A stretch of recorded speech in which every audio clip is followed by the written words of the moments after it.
Hello, everyone, and welcome to another episode of Selling Greenville, your favorite real estate podcast here in Greenville, South Carolina. I'm your host, as always, Stan McCune, realtor right here in Greenville, South Carolina. You can find all of my contact information in the show notes if you need a realtor in the Greenville area, the upstate of South Carolina, Spartanburg, Anderson, all those good places here in the upstate. And just a reminder, as always, we're going to have some interesting content today that I think you're going to hopefully enjoy. If you enjoy this content, please like, rate, review, in particular, subscribe to make sure you don't miss future content, because those are the ways that you're going to support the show if you don't support me as your realtor, which I hope you do both. But at the very least, support the show so we can keep this thing going and get it out to as many people as possible. So I'd appreciate if you guys could do that. And by the way, if you're on YouTube, leave me a little comment. I try to respond to every comment on YouTube, so I appreciate this. Could be an interview episode, good one to watch on YouTube, because I'm interviewing someone with very long hair, very interesting setup with a microphone on a Stanley Cup. So yeah, there's some interesting things going on today. So today I'm going to be interviewing Seth Teagarden. Seth has absolutely no real estate value to bring to the table, but Seth is one of my, if not my best friend, to be completely honest. And every now and then, I feel like we need to kind of break up the content in this show. And so I felt like it was time to have, just a random episode with my friend Seth. We're going to talk about a lot of things, from comparing Greenville to some other markets, to Seth actually lives in a great little resort area in Georgia. That's a great little getaway for people, trying to get away from Greenville for a weekend or whatever. He also lives in a log cabin. We're going to talk about some of that. So there's going to be obviously some plenty of real estate tie-in, but really just want to have fun, and this is my show, so I can do whatever the heck I want with it. And so that's what we're going to be doing. So Seth, welcome to the show. Thanks for coming on. Yeah, man, I'm excited to be here. Go ahead. No. Go ahead. What were you going to say? No, just I love getting to watch some of your content and see what you're doing, and obviously, how you've grown your real estate market and used so many various ways. So I'm excited to be a part of it. Seth was, for those listening, when I first released, so when I 5 years ago, when I did my first episodes, I did what the experts say to do, and I recorded like 5 episodes right away and released them all at once. And Seth was one of the first people to give me feedback. So that was really helpful. And so that tells you guys he's been along for the ride for quite some time here. Been there for a while, dude. It's been, gosh, man. Well, let's see. How long have you and Michelle been married? 15, going on 16 15? years. Yeah. So I guess we've known each other for almost 20 years. 16 years? Is it? Yeah. Something like that? Yeah. Yeah, longer than that. But yeah, it's crazy. But Seth, why don't you tell the people just kind of what you do, who you are, just a brief introduction. Yeah. So Seth Teagarden, I currently live in Ellijay, Georgia, which, like Stan said, is a really cool kind of mountain resort town up here in North Georgia.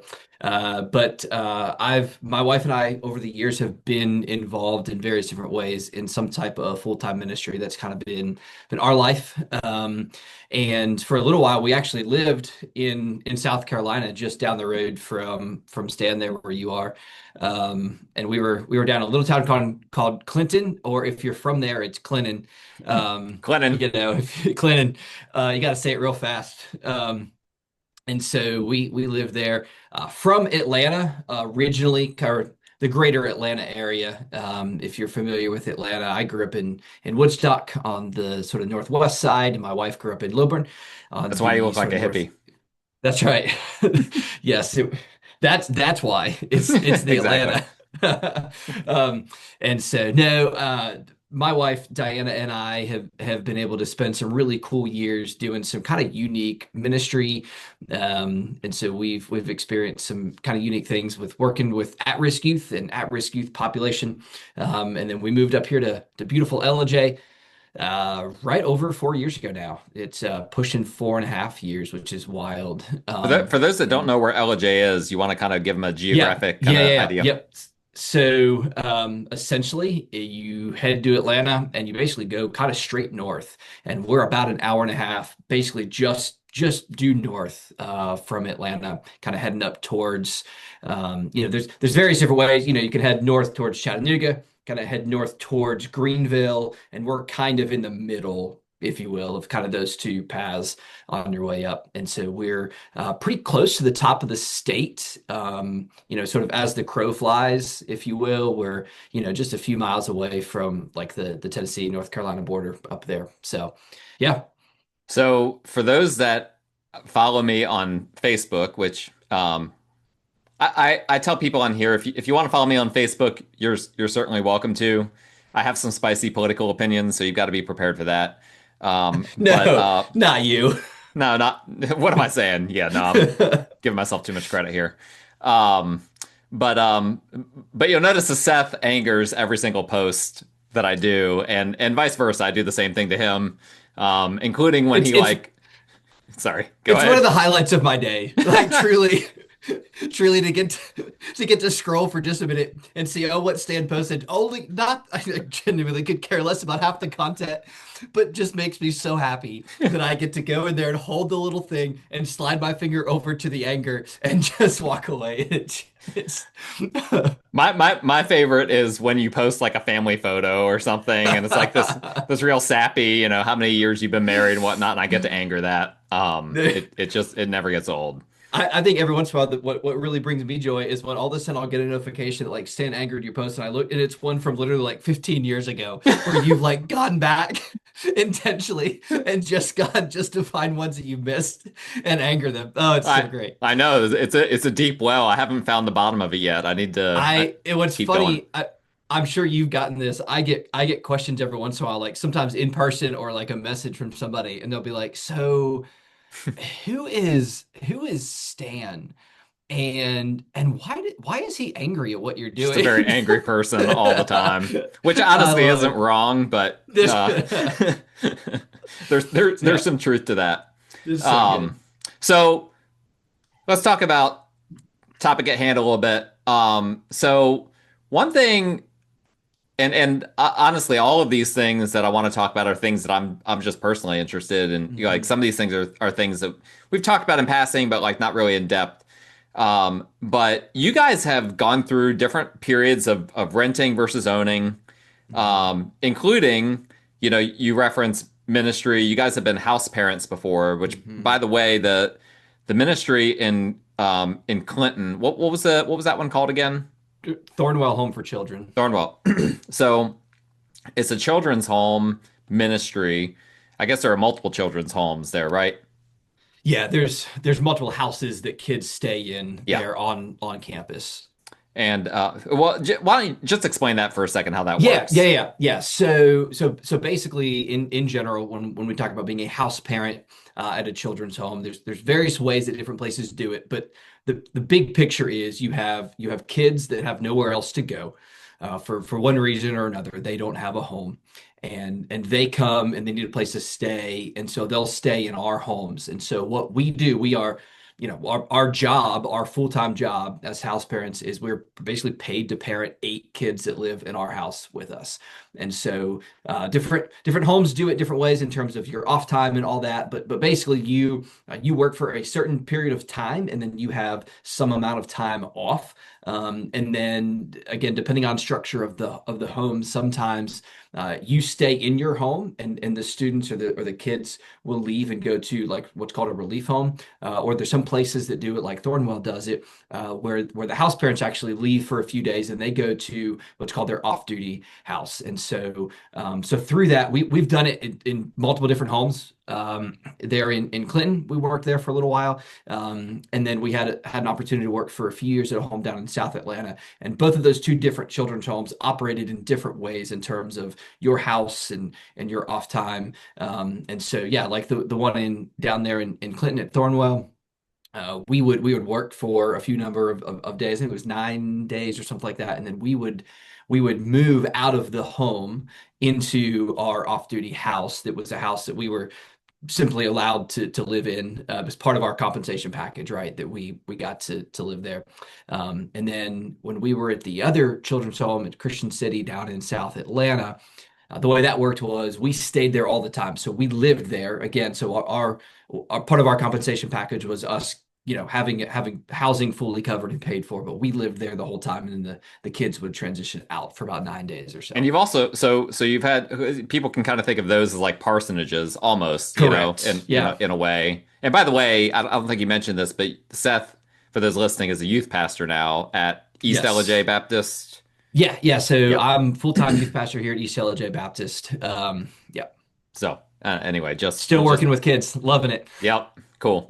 So and you guys also rented too, right? When you lived in Knoxville, if I'm not Well, yeah, mistaken. so we did just for, I guess it was about a year and a half when I was finishing up college. My wife and I had gotten married, and we lived there about a year and a half, and we rented a townhome there And then for a little while. you've owned in Georgia and in the Correct. Atlanta area. Now you own in LJ. So I'm curious because this is a question I get as a realtor all the time, but people don't like Yeah. to. People ask a realtor, but they're always like, realtors are going to push you in the direction of being a homeowner, right? Right. And Right. I think the kind of ridiculous thing about that is like, if someone asks me should they rent or own, like I don't have a guarantee that I'm going to ever get a commission from that person based on how I That's answer that right. question. So it's kind of ridiculous That's that I'm right. gonna, you know, Yeah. try to like move them in a certain direction. But Because of maybe the slim possibility you might get yeah, yeah. I guess, yeah, that there's Uh, kind of a consideration that there's like an inherent conflict of interest. The thing is that I also own rental properties, so that's where it kind of right. breaks down. Right. If everyone owned and nobody rented, my rental properties would be functionally useless. Yeah. Um, but tell me from your perspective, having had Mhm. these different, having rented, having had kind of a parsonage style, having owned, what are some of the just pros and cons of each of them that, just kind of come to mind? Yeah, so And why are you currently owning as opposed to obviously the parsonage option isn't an option, but like owning yeah. it right now as opposed to renting? Yeah. So in general, for me, obviously sort of there's the financial aspect, right? There's the being able to build up equity in a home that you own and all that, right? So there's that piece of it. But sort of outside of that, one of the biggest things, and I don't know, this might be sort of a niche thing, but I personally I'm pretty handy, and I sort of work on things on my own. I have no problem fixing things, building that kind of thing. And if I, not to be arrogant, but like I'm pretty decent at doing that type of thing. And so having your own home gives you an opportunity to do some of those things, fix some of those things, and you can do them as you want to and kind of immediately. Um, As in opposed to having to renting, wait for a landlord who may or that's may right. not even care about it. So, so the I get to be fair, my perspective from renting was, officially renting only about a year and a half there when we were in Knoxville, and that went well. We didn't have any issues there. Now, when we were sort of the parsonage style, if you will, which again is a very drastically different thing. We had a whole system of maintenance requests, and when something would go wrong, we had to sort of submit that out and put our hands up and hope it got fixed. And I would do small little things here and there, but so yeah, for me, there's sort of take outside that sort of financial aspect of it, and there's just the practicality of being able to do things yourself. Um, So, so that's a I get like that's a real niche little scenario. yeah, are there other aspects to it, or Yeah. is that kind of the primary thing? No, I wouldn't say I want to own a home just because I can fix it. Um, I do enjoy the project here and there, and one of which I'm currently knee deep in a pretty gnarly one there on the back porch thing that I'm basically having to rebuild my whole back porch on a hill in the No, mountains. thank you. Yeah, it's great.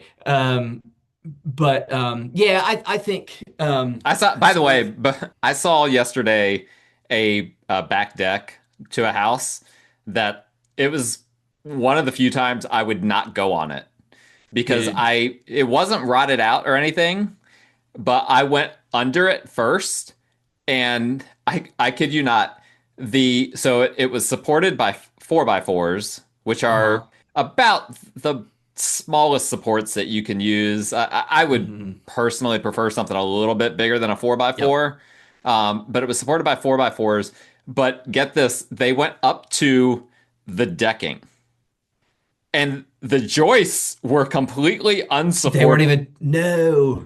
Um, and yeah, there were no they had like joist hangers and stuff like that, but I was like, this and Nope. and then we went around to the top and they had taped off like a small section of the deck, and I'm like, that part of the deck must be really dicey because like nobody should be going on any of this. So anyway, Wow. Yeah. don't Yeah. don't do Yeah. that with your deck. No, no, no, not happening. I will attach him to at least two floorboards and not one. That's good. So That's a good idea. that's good. No, yeah, I think so much of it too has to be contextual and where you live. If there are good options to own, and obviously within a budget and all that. We live in an area up here where honestly, it kind of sucked when we moved up here 4 years ago. The market was kind of just, housing prices were very much on the rise when we bought, and we were blessed to be able to have found one that suited our needs and that we needed. And so yeah, I think if this was happening, if we would have moved up there 3 months later, we wouldn't have been able to buy a house. Mm, It wouldn't, so yeah. for us, that part of the contextualized, that was our budget and where we were looking to move to.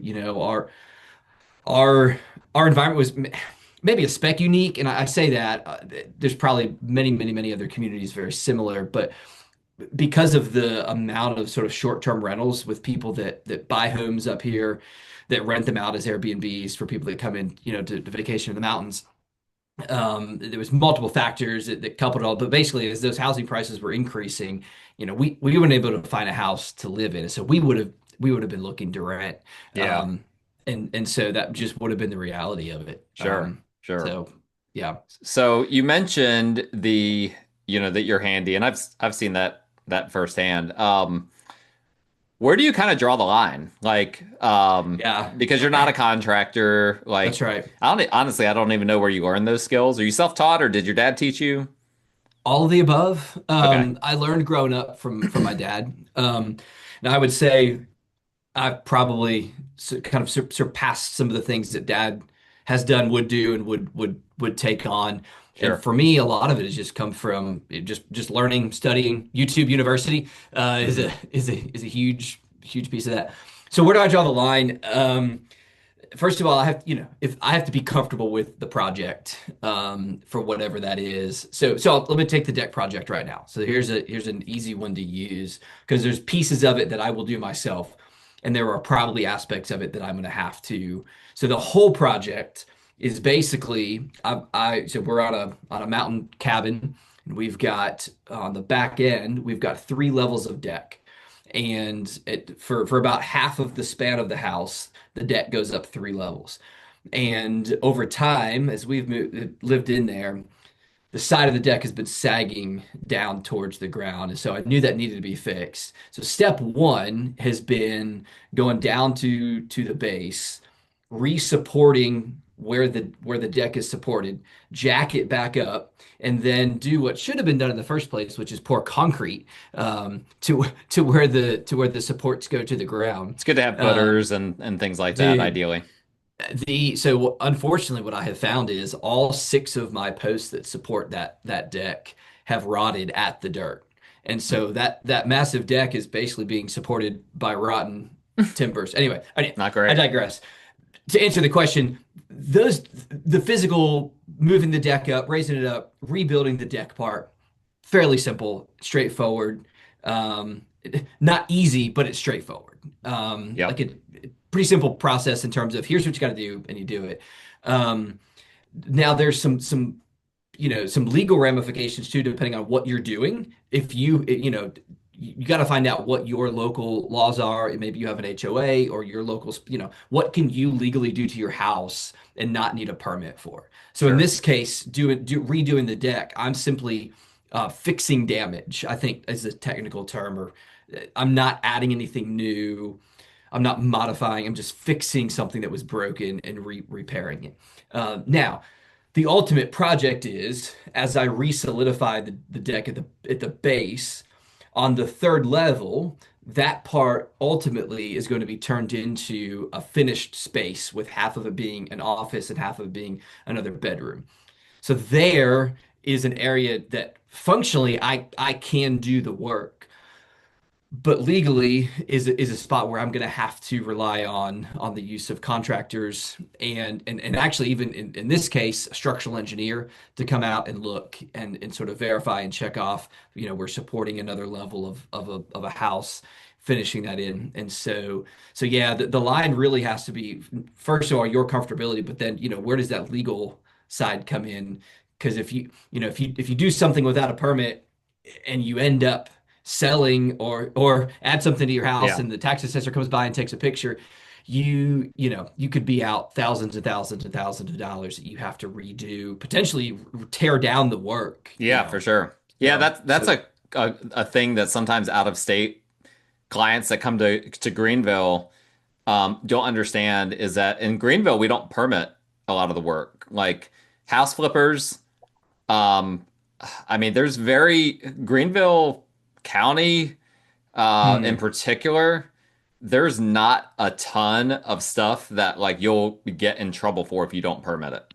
Oh, And fascinating. our appraisers recognize this too. So as part of the appraisal process, they don't go digging for permits or requiring anything like that. Like they just Gotcha. understand this home's been renovated and, pretty much unless there was some kind of a Hmm. massive add-on or something like that, Hmm. um, there's not a whole lot that's going to be required. Like, there's actually a joke among contractors that they do roofs on the weekend because they'll get away with it without having to permit it. Yeah, yeah. Whereas if it's during the week, they might have a Greenville County not keyboard warrior, but clipboard warrior come out Yes. and tell them you got to get this permitted, which is, you know, Yeah. I understand why they do that, but it's a roof. Yeah. It's like Right. what's going to happen? Is I it going know. to cave in on Yeah. you or but I think I understand when it comes to things like running electrical, or even plumbing, albeit a plumbing error is only gonna it's only gonna cost you. An yeah, electrical for sure. error, you could lose your house, right? And people could Absolutely. die. So on those levels, or potentially even like with what I'm dealing with, like a potential structural issue where somebody that has some knowledge, I might think I do, and and if it didn't need to be permitted, I probably wouldn't do it if we're being honest, right? Sure. So I feel confident being able to do that, but at the same time, operating within the bounds of what those laws are, having somebody that actually knows, not just thinks they know, to say, yeah, actually, I think this can support a room. Yeah. At what point are you going to have to involve a structural engineer? Whenever it comes time to actually finishing in that room. Okay. So So so you currently, don't have to do that now as you're putting in mhm. the support Correct. and all of Well, that. because again, all I'm doing now is just redoing what is currently there. Okay. Right. So all I'm doing is going and taking every one of those six posts that Hmm. supports that whole deck, pulling it out, supporting it, pulling it out, digging out the old part, and then pouring in concrete, and then the concrete actually coming up out of the ground as it's supposed to, in a tube, so that post is not touching ground. It's sitting on concrete Hmm. and won't ever have any contact with the ground. So anyway, that's all I'm doing. Hmm. I'm just redoing that currently and then Yeah. rebuilding the deck. That all can be done without needing any of those permits. Right, right, So right. So, are you taking any other steps with regard to the deck itself to try to extend its life or anything like that? yeah, I'm building it the right way. So currently the way it was constructed, there are no joist hangers on any of the How joists. how old do you think the deck is? Well, I think it's original house. I think it was built in 2007, I think. Okay, interesting. So yeah, pushing 20 years. Okay. So yeah, so no joist hangers. Obviously the 6x6s went straight down to the ground. And so what I've understood talking to contractors that are friends of mine up here in LJ, building codes have only sort of come into the 20th century in LJ or in Sure. our county, Gilmer County, in the last probably 5 to 7 years, Okay. where people are actually, being checked on as they build things. So back then, nobody would have thought two things about, you throw a deck up, put it into the ground, and you move on. Sure. Even though out of all the places in the world where you might would want to make sure the deck isn't going to slip away is when it's literally on a you know Yeah, on a 90-degree mountain. hill. Yeah. Yeah, yeah, exactly. And I mean, there's got to be all sorts of termites around there as well, which There just are, I mean, we're treated for termites, obviously living in a log cabin, that seems like step number one. yeah, And so yeah, we're treated and routinely checked, for termites but again, having the posts that don't go into the ground, you know, it'll eliminate some of that yeah, potential, but the ab- potential for damage. Yeah. absolutely. So I've looked at log cabins for a long time. I actually have Yeah. a search in the Greenville MLS specifically for log cabins, just because. Yeah. I love log cabins. Always have. Yes. Yes. Um, and I don't know. One day maybe I'll get one. Maybe not. But I always, like I said, I have that You search need set to up. enhance that search to LJ and Well, and find a log cabin. I have looked at some I know you in have. your neighborhood before. But not to move there, anyone. Just just vacation ideas. But what's it like being a log cabin owner? What are some of the differences in terms of maintenance and Yeah. all of that? So first of all, a lot of times you'll notice a lot of log cabins were built internally as a sort of a transient place to be, right? Not a place to live. Hmm. And so that means a lot of houses were made without things like closets in places where you normally have closets, Mm. kitchens that are maybe a little smaller. And so that's one of the things that we noticed when we first moved up here.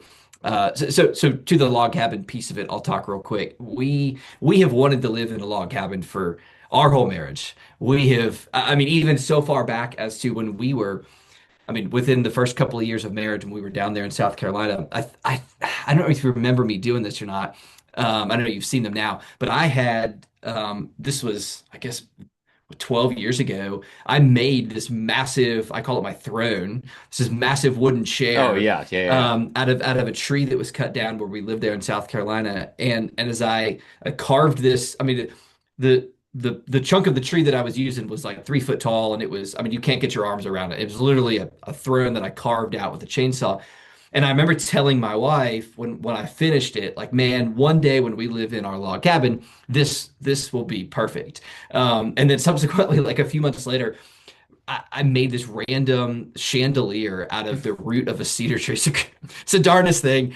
And the root system was hollowed out of the cedar tree, and I was able to make this light fixture that drops inside of it, and it hangs up. And again, had this with my massive wooden throne. And I told Diana, like, these things one day will go perfectly in our log cabin. So they're now in our log cabin. We've toted it around with us all these years.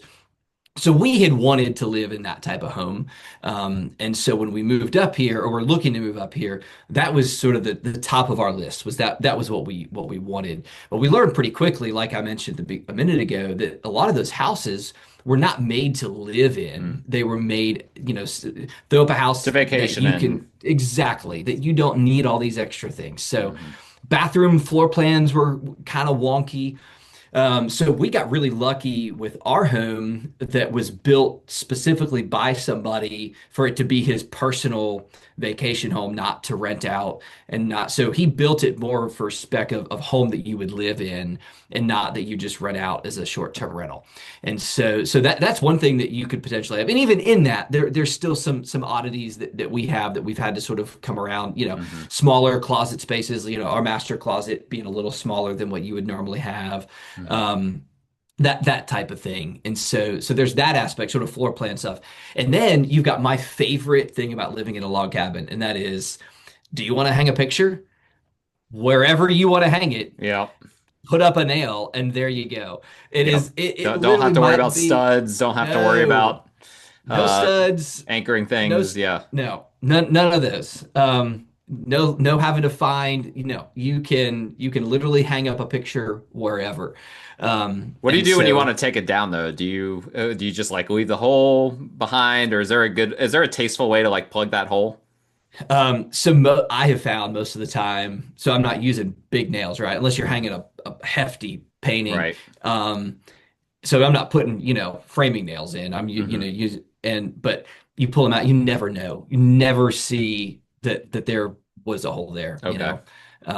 To our house, not all log cabins are like this, but our house internally is 100% all wood, slat wood up the wall. So we have zero drywall in the entire house. And so, um, I always the, when I'm looking at these log cabins, if I see a room with drywall and I'm just like, oh, come on. yeah, I immediately just close the tab. I'm just like, I'm yes. not looking at this Well, anymore. and I know this might step on toes, but like painting the wood.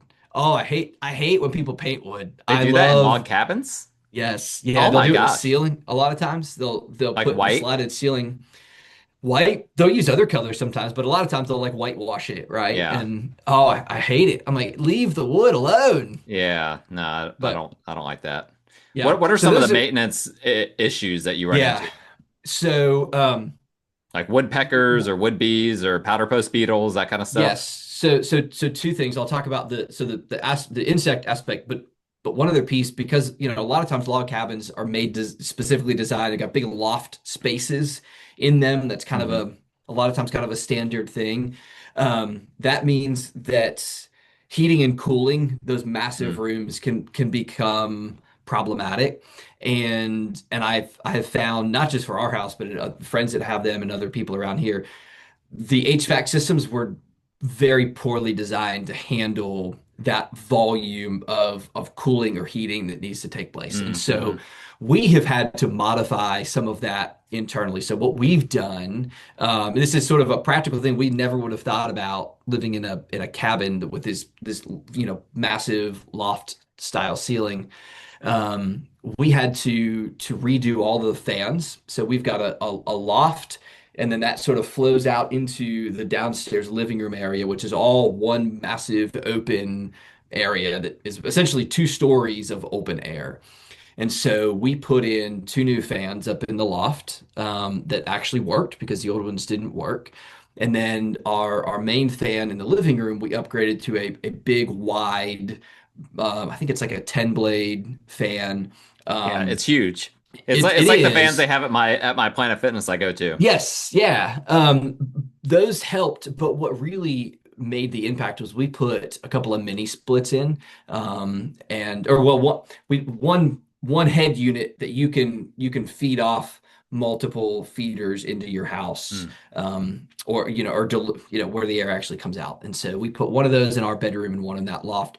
So that's one thing that sort of is unique that you might have to try to figure out. Every house is Hmm. going to be different how that works. We had some HVAC guys come out and look and see if we even needed to like sort of close off some of the ducts that weren't really doing anything to force air other places, and then in place put those mini splits in and those types of things. So that's sort of a unique piece. Mm. As far as the like bug piece of it, because the whole outside is wood, we have carpenter bees that potentially could wreak havoc. And so we get treated for that. We've got a great pest control guy that comes and does all of our, the termites and all the external stuff. So they'll spray the whole outside of the house. But what I didn't realize until we had him and come to come and spray was that essentially now I'm not a pest control guy, so if this isn't right, I'm gonna send you to him. You can hound him. But from my understanding, This what isn't happens is pest control advice or that's legal right. advice. These carpenter bees will bury into the wood, and then they'll leave their larvae in there. And as they leave, the woodpeckers come and get at the larvae. Like they want to eat so that ultimately you're not just destroying your house from the little holes everywhere, but Mm, then the woodpeckers come and they just completely destroy. And hmm. so you sort of have to stop the problem by stopping the bees getting in there in the first place. So yeah, we get sprayed for that, and that has seemed for the most part has eliminated any of those issues. Yeah. Do you do like I've seen those like carpenter bee traps and stuff like that. Do you guys do We've anything with never that? had to. Okay. No. The treatment so far has been enough to keep them away. And then we've got obviously the bigger animals. We've got bears periodically that are around. The we call them big trash pandas because that's really all they care about is your trash. And I know I have had to fend them off of destroying my trash before.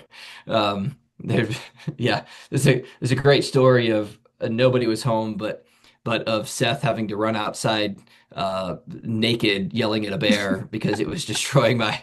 It was walking away, literally walking away with my trash can as I was getting ready to get in the shower, and so it it's one of those things where like I'm glad nobody was home, but at the same time, like I kind of wish somebody would have like got a video of of me running out of my house with no clothes on, yelling at this bear to put the trash can down. And Yeah, it's yeah, it it's was it's a shame that we don't have that that memorialized. That that would be phenomenal. yeah, that would have been one for the ages right there. Oh man, yeah, So tell yeah, people a little bit about LJ, because yeah. well, I'll start real quick. Give you a second to catch your breath here. So for those listening, Michelle and I obviously very good friends with the Tea Gardens since all the way back to college. And so when they moved to LJ, we didn't visit them right away, but once they got settled in, then we visited. We've been back many times since then, and it's always a great little getaway for us. It's a unique mountain town that's kind of like a if you like Gatlinburg but want something a little bit more low key and hopefully this isn't offensive, but also kind of a little bit more redneck, which might be hard to believe, but you can get a little bit more redneck than Gatlinburg. Um, that's kind of Yes. what LJ is for me, and without all the traffic that you get in Gatlinburg, obviously, and there's no rundown theme parks like Ober Gatlinburg or anything like that. But Yeah. but it's about what trying to think Three and a three and half, a half I think. hours away from Yeah. Greenville Drive. Yeah. And it's not a bad drive. You don't have to like completely go through Atlanta. So you take I've 85. never gone through Atlanta to go Yeah, to go you up to Greenville. go down 85 and then kind of work your way up. So it's a pleasant drive. But like, Yep. what are some of the things that Yeah. people want to do that getaway that they should be prepared for? Yeah, so that's a pretty good description. We're the small town mountain community. That's a good way to put it. But here's the I'll put this is what I like to tell people. Because immediately when you think when you say we live in a small town, you think like dumpy rundown, that it's not that Hmm. at all. Here's how I describe it.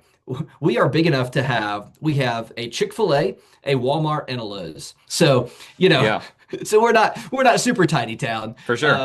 And so I mean, Although and I'm for I'm real, still angry that how many times did we get like KFC or something like that? I don't even remember what we were getting, and I didn't realize you had a Chick-fil-A.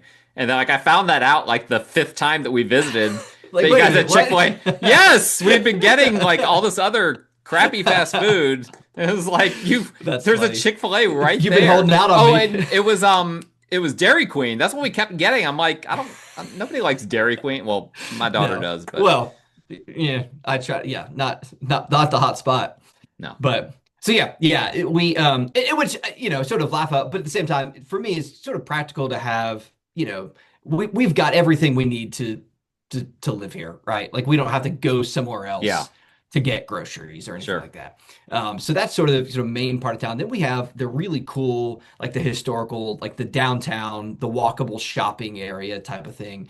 And actually, I'm personally very familiar with that part of the town. I actually ran a retail store in that downtown space for the better part of about 3 years, and so 3 years. having been Wow. in Yeah, I don't, dude, it I, was it's hard, it's hard to believe right it was that about. long. I know. But so I have pretty firsthand experience with what it looks like to, we're a pretty big tourist economy in the downtown area. A lot of our income is directly related to those coming in and visiting, and so that's obviously, spring breaks, summer, Christmas time is a big one. Actually, bigger than I would have thought that people Hmm. vacation at Christmas and New Year's. So anyway, LJ has as the downtown sort of quaint little downtown shopping area, restaurants, that type of thing.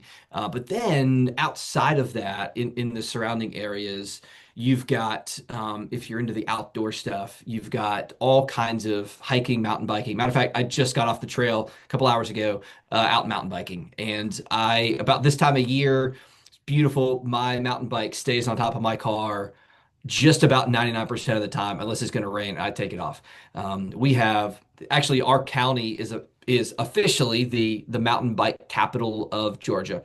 There's trails all over the place, so there's that. There's beautiful hiking. I think we've taken you on some of the hiking trails, kind Hmm. of down to the river, and then actually one of our claim to fames is our county is the official start point of the Appalachian Trail. So the famous AT that goes all the way up to Maine, you actually start from our county, and because of that, we have a thing called a Trail Fest every year, and I'm actually the vice president of the Greenville County Trail Association that helps put on that Trail Fest and support that. So a very outdoorsy town. We've got kayaking. You can tube down the rivers. You've done the kayaking part with me before. It's And it's the a it's a tubing. blast, and the tubing. That's right. Um, and so the other thing I would say is it's fun for all different styles. Like if you just want a chill float down a river, there's a spot to do that. If you're looking for something a little bit more intense and a few rapids, we've got, you can do that as well. So all the outdoor stuff. And then if you're here for a chill, we've got incredible wineries up here, all littered all across our county. Everything from really cool vibes to really beautiful views, and some mixed in between. And so there really is incredible things to do for just relaxing. And then in the fall, apple picking season is sort of a big deal here. We've got our big apple fest once a year, and we've got tons and tons and tons of apple orchards that are all, most of them lying down one of the main highways headed kind of out of town, and there's tons of things to go do there and festivals and stuff. So yeah, it's for a small town. There's quite a lot going on. Again, sort of mostly in the outdoorsy space, kind of thing. Yeah, and I would Um, say for those that like are wanting a reference point for like how large like downtown area is and kind of LJ as a whole, I kind of consider it comparable to like Travelers Rest. yeah, Um, yeah, I think it's a little bit the downtown space is more walkable than it, TR. Probably a yeah. little bit closer to like Greer in that sense, That but Greer was what first came to my mind. I think with the only caveat though, and this is where it's so hard to speak in those terms, because the problem is like Greer, you could consider it like a suburb of Greenville, right? Like right, it's sort of just an exactly. extension of, whereas Ellijay is just its own thing. Like there's not a Yep. suburb of anything. There's nothing close to it. You have to physically leave our town to go to the next one, and then the same thing there, go to So we're not a suburb of Atlanta. We're an hour and a half from Atlanta. We're not. So yeah, it's like when you think of a downtown area, yeah, but like our whole community is kind of its own self-sufficient little ish thing, Yeah. Well, and this is really off topic. Well, kind of, but how far away is where the cocaine bear story took place? How far away is that from you guys? So I think that's Blood Mountain, I think is officially the cocaine Hmm. bear story. And actually, I was just hiking up there not too long ago, Did you to see any white powder lying around anywhere? no, I sniffed a couple of things, but it didn't No, it it didn't do it it. wasn't Okay. doing anything. All right. About an hour-ish, hour Okay. 15 maybe, to where that sort of trailhead is. Yeah, beautiful area up there. Yeah. Yeah. That's not our county, but yeah, it's a pretty crazy story. Yeah, that was quite the movie too. Um, Did I tell you uh, I've actually seen the actual bear that they caught? Did oh I tell you yeah, about that? I think you did. Where is that? You It's told in me. it's it's in Lexington, Kentucky. the most random. This is maybe the most random story I've ever experienced personally. I was listening to a podcast. We were on our way down from Cincinnati, headed back down to Atlanta, and I happened to be listening to a podcast that was describing that. So I'd never heard of the Cocaine Bear story, didn't know anything about it. And on this Is podcast, this before the that movie? yes, Okay. yes. Right, it was the movie was about to come out, which is why they were talking about this. And they mentioned this cocaine bear story. And then the guy proceeds to describe what the story was. And randomly somebody says, "Well, yeah, I think they've got the bear now on display in Lexington, Kentucky." I looked at my map. I'm not kidding. We're driving south and we were driving through Lexington, Kentucky.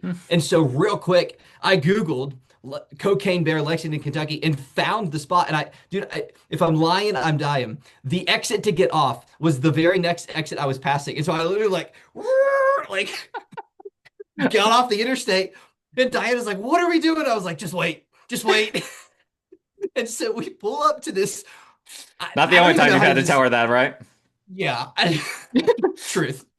Um, I don't even know how to describe this place that we went to. It was like a weird souvenir shop slash t-shirt thing that was like in an old mill place. Kind of reminded me of some of the old mill Greenville places. Yeah. And anyway, we walk in, and lo and behold, in front of us is this stuffed black bear. And there's all these things written up about it, about this being the famous cocaine bear that the movie was coming out about. So anyway, Unbelievable. random. Yeah. Yeah, yeah, that is yeah, you had I think told me that you had seen it, but I didn't know all those details. That's Yeah. very interesting. So, a couple more questions here. We've gone for close to an hour, I think, if I'm not mistaken. Um, Yeah. so one thing that again, this is something we probably talked about this in bits and pieces, but just to kind of pivot a little bit, um, I'm curious to hear from your perspective. So probably most of my listeners, or at least a lot of them, didn't know me prior to me getting into real estate. So, Hmm. everyone that knows me, they associate me with real estate, in one way or another now. Yeah. With you, I'm guessing it's not really the case, Right. because our friendship well predates that. So you've seen kind of, you know, uh, as I've The evolution. gone, yeah, yeah, I'm like trying to think of what the word is, but you've seen me get into real estate and all of that, and I'm curious if there's anything that you've learned about my like hearing about my job, me telling you what it's like being a realtor, the world of real estate, anything that was like surprised you or like hasn't aligned with your expectations or anything like that. Yeah. So I think a couple of things. One, um, I think before sort of really, I mean, we've had some pretty in-depth conversations about real estate. And like when we're together, like, I love learning about what you're doing, and Yeah, for you've gone sure. into some kind of really niche things. And so I've really enjoyed, but as I've learned more, especially kind of early on, when you were kind of learning, it was all kind of new to you, and we're kind of learning through you some of those things, and some things you were experiencing. I think one of the biggest things that stuck out for me was kind of how complicated that real estate Mm. could be. I think my perception a lot of times was, real estate was, excuse me, an easy way to make some cash, and and people, you didn't need a whole lot of training, thought process. You can just kind of you go do it, and vice versa. Because of that, I didn't have. I don't want to say I don't have a lot of didn't have a lot of respect for realtors. I don't know if that's the right way to put it. Because like as people know, I don't know that I valued the agent to the level that I have grown to Like in knowing what comparison to other you careers. yeah. I don't know that I saw it as necessary, right? I knew it was necessary in terms of legal, but like, what do we really need you guys Hmm. here for, Hmm. and so I think that's been one thing. That there's so much complexity to, so there's two aspects of that, not just like the transaction itself. I think that's one piece, but the entire like market knowledge, There's so much that goes into knowing and learning. And I know, because I know you personally, I know the time that you put in to learn that, study that, speak to that constantly, the changing, ever evolving landscape. And Yeah. so I think those two things, not just the transactional value of how do you go about selling a house, and there's some incredible value to have in a real estate agent that knows what they're doing. On the flip, the flip side, knowing the market, both from the buying and selling standpoint, also brings incredible value, right?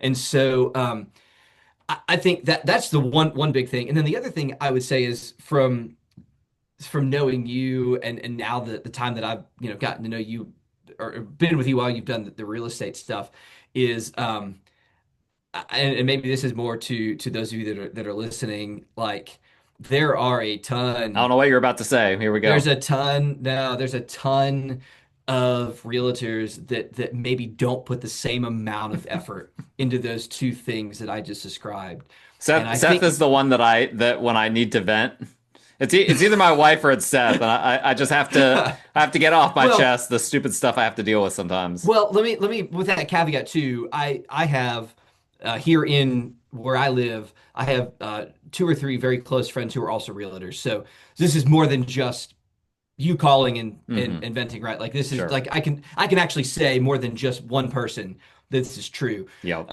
There's a whole lot of people that are real estate agents by title or by like pass the test, that do not put the same amount of care into the transaction of the sale of the house, buying or the sale, and the market research in general, right? And so I think what I didn't realize before was the value that actually brings. And then not just sort of those are all almost like back end things, right? Like the market research is an ongoing thing. A lot of times I think people think about the transactional piece like get everything to contract, we got it, and then you're sort of off. Yep. And I think the amount of work that you put in to make sure that that's not the case, and that whether it be responsiveness, whether it be getting something that comes in. I mean, we've been together before when you've been on quote unquote vacation, which I think you would argue doesn't necessarily really even happen, right? Yeah. And It's so a you're working with a different viewpoint. that's right. If That's it's at right. your house, I'm working with a cabin in Mountain View. Yeah.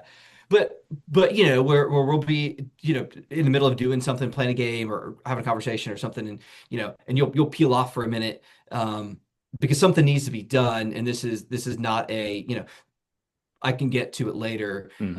Whereas I know that that's not the case for many agents. And Yeah, so yeah, sure. I think that if I can toot your horn for a minute, and maybe those that are listening, if you're looking for an agent, yes, I am biased, but no, you really do. You do a great job at continuing to serve your clients, both you know before, during, and after that process. So Yeah, yeah, yeah, I yeah, appreciate that. Yeah, I just had a client from several years ago reach out to me for some random thing that I'm not going to get paid for, and I got to yep, them within like an hour, you know. yeah, yeah. And that's what I tell people is that I don't tell everyone this, but jokingly that when they sign up for my service, it comes with a lifetime warranty. As long as I'm alive, they're going to still be able to tap into my expertise Yep, and still be able to yep. come back, and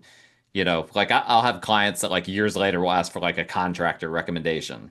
Hmm. And they benefit from the fact that I might have new contractors now that I didn't have 3 years ago. I might have a new electrician or a new plumber or whatever the case may be.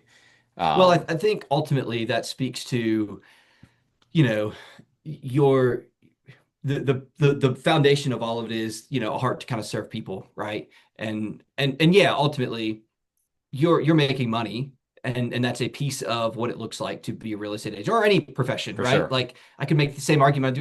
I'm a paid full-time staff member at a church, right? Like I'm getting paid by a church, but ultimately the heart is I'm here to serve people, and I think that's where that heart comes from. That's why you do those things. That's Absolutely. why is because it's a heart not to get a check, but it's a heart to serve people, you know. For sure. All right, last but not least, you're in a unique perspective. You know Greenville really well. You lived in Clinton for years. Um, you've spent a lot of time in Greenville, but you've mostly lived outside of Greenville. Mhm. I'm curious for those, what would you say to those who are listening from outside of Greenville but are interested in this area? What are the things from your perspective that's like, okay, here are the things to consider that, I'm not even asking for good things. It could be something that's like, here's a hesitation point, whatever. Yeah. What's your perspective? What would you say to them? So I'll put it this way, and I'll expand, but almost 4 years ago, or a little over 4 years ago, when we were looking to move, and we didn't necessarily we sort of had our options open as to where to go at the time, and LJ wasn't even in the cards. Didn't even honestly. The only thing I knew about LJ was I used to have to drive through this dumpy little town because it used to be real dumpy. I used to have to Sure. drive through this dumpy little Well, town to Greenville get to used the to be pretty mountains. dumpy as well, Well, so yeah. 40 years ago. Um, yeah. So, well, anyway, so I knew nothing about LJ. It wasn't in the cards. When we were ready to move and make sort of a next step, and I think you know this, we had two options. One was move to Greenville. And personally, Greenville, we're very familiar with the area. We have family and friends that, all of my wife's side of her family lives in Greenville. All of her extended family are there, Greenville, Greer area. So we know the area very well. We have some decent friends, the McCunes, that we hang out with here and there. So, there's a few good things. But it was either sort of move back closer to where our parents were in the Lower Burnstone Mountain area or Greenville. And ultimately, like out of nowhere, LJ came up, but we were really pursuing every possible lead to move to Greenville during that time. So I'll start with that in Mhm. terms of that was, had it not been for this pretty crazy out of the blue set of circumstances that brought us here to LJ, and I'm so thankful for. Now, the odds are we probably would have ended up in Greenville there four, Sure. 4 years ago. And the reasons were obviously there's personal reasons. We have friends and family there, right? So for Yeah. us, that is a piece of it. But I think we lived for 3 years just south of Greenville. So Greenville was our biggest city that we would come to. So everything that we would do shopping wise and entertainment wise was all there in Greenville. Yeah, the So we got shopping pretty for all of Clinton's perks, the shopping and yes. entertainment scene in Clinton's not super hot at the moment. Hey, we had an IGA, dude. I Mm, mean, that's a good like, point. You might have a food line so too somewhere. I don't know. they do. Yeah, that was on the other side. We didn't go there as much. Oh, the other side of Anyway, Clinton sounds bad. yeah, dude, you gotta watch. Um, so obviously we've got kids and family, so I can only speak from my perspective. And Greenville just has so many things to offer in terms of being able to plug your family into community, whether it be, in ways of faith, if you're, going looking for a church, school systems, other ways to get involved in community, get to know other families. Honestly, one of the massive things is the parks. Greenville has some incredible parks. When I'm up there, we love to go play disc golf, and there's so many beautiful parks to go play disc golf out.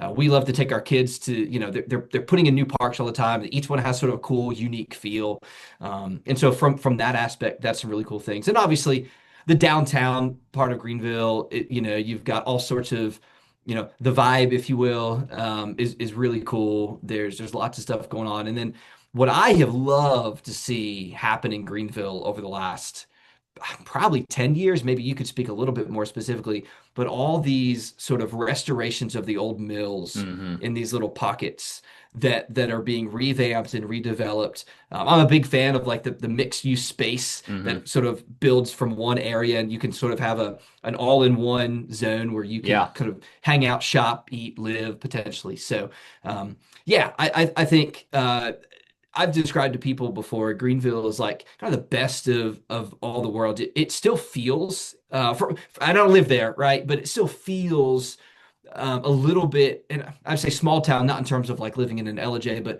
but small town in terms of ease of access, getting around. Traffic isn't Absolutely. insane Yeah. everywhere you go. You still But bump man, into you've people that you know. that's right, that's right. But then you've got everything, outside of a major sports team, you've got just about everything We that do have Clemson, which is close, but it's not a professional sports I team. said major sports team. Um, Yeah. Says the guy that lives in Georgia and is an Ohio State fan. This is true. I was born there. I was born in Ohio. Yeah. There. Yeah, yeah. Anyway, but yeah. I mean, you have literally everything else that you could want. From and then just the ease of access to other cities. Like if you need to be in Charlotte or Atlanta, professionally wise, like if that if you travel a lot, Greenville has airports too, obviously, but so yeah, that would be my if you're looking to move to Greenville. Really just phenomenal place. Really cool, unique things like a Love's grocery store or a Lowe's. Sorry, not Love's. Lowe's grocery store. I don't know if is that specific, unique to Greenville. I've No, never seen them no, anywhere it's not. else. Okay. It's But not then, I don't know much about specifically about the chain, like where all it okay. is, but it's not a Greenville chain. Okay.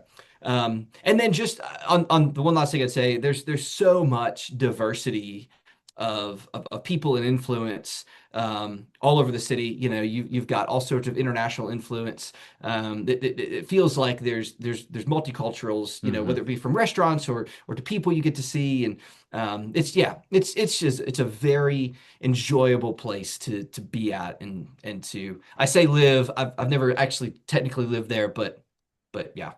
Clinton counts to me. I mean, Ish, close. I mean, I've sold homes in Lawrence County and Yeah, and Anderson County, like all down in those areas. So that's all yeah, part of the upstate. It's not it Greenville, but is. it's part of the upstate. It's part of the greater Greenville area, as Yeah. we Well, and I guess realtors call it. too, like I love the outdoor spots here in LJ.